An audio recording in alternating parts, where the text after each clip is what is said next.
รถมาเอานะด้วยรถ2 แถวก่อน6 โมงคนละ60 บาทและนี่ที่พักของเราเด็กทูบีรีสอร์ท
เราเช็คอินเสร็จแล้วเราก็จะได้ข้อมูลแบบนี้เราตามคิว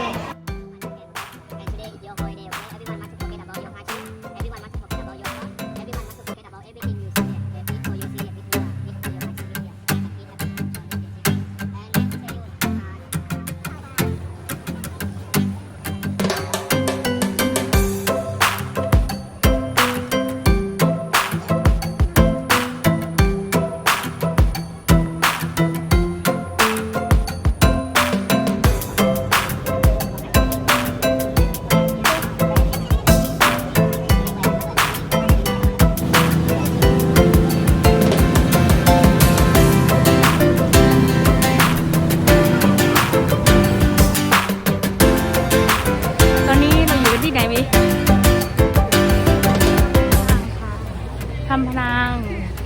นี่เดี๋ยวให้ดูบรรยากาศรอบๆ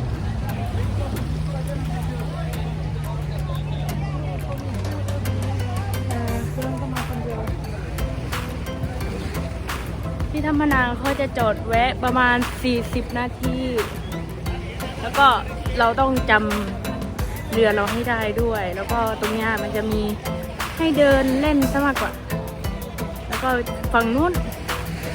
จะมีคนขายของเดี๋ยวเรามาดูกันว่าเขาขายของกันยังไงเพราะว่าเพิ่งเห็นครั้งแรกเหมือนกันว่าไทยตอนนี้เรากำลังไปจุดไฮไลท์ของทำงาน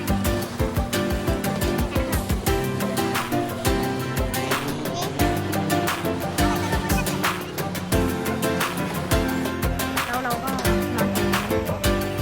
มะนาวอันนี้คือจุดแรกที่เรามาซึ่งที่ทางมะนาวเนี่ยจะมีที่ให้สักการะแล้วก็อวยพรไกด์บอกว่าส่วนใหญ่เขาจะมาอวยพรเรื่องความรักแล้วก็ถ้าสมหวังแล้วจะต้องมาแก้บนด้วยประหลัดขิกต้องประหลัดขิกเท่านั้นนะ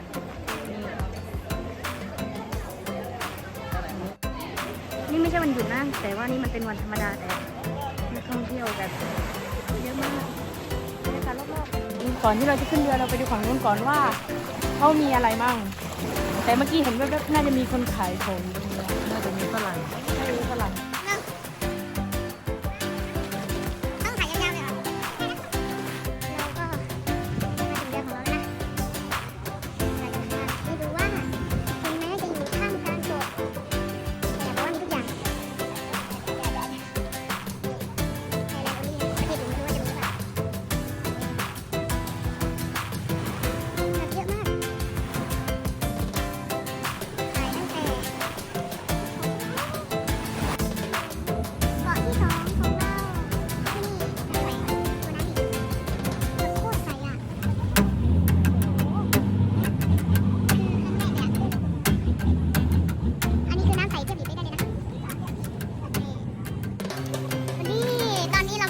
2ดิ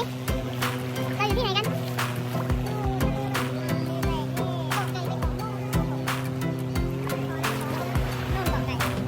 อันนี้จะเป็นทะเลแหวกเนาะก็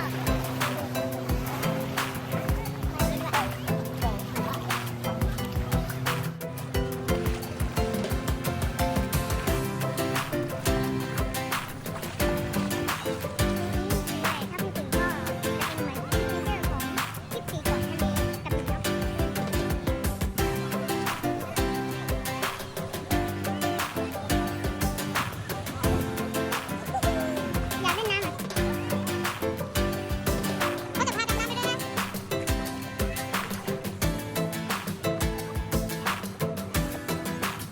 มีว่าตรงนี้เลยบินดำน้ำเราก็จะพาดำน้ำไปว้าว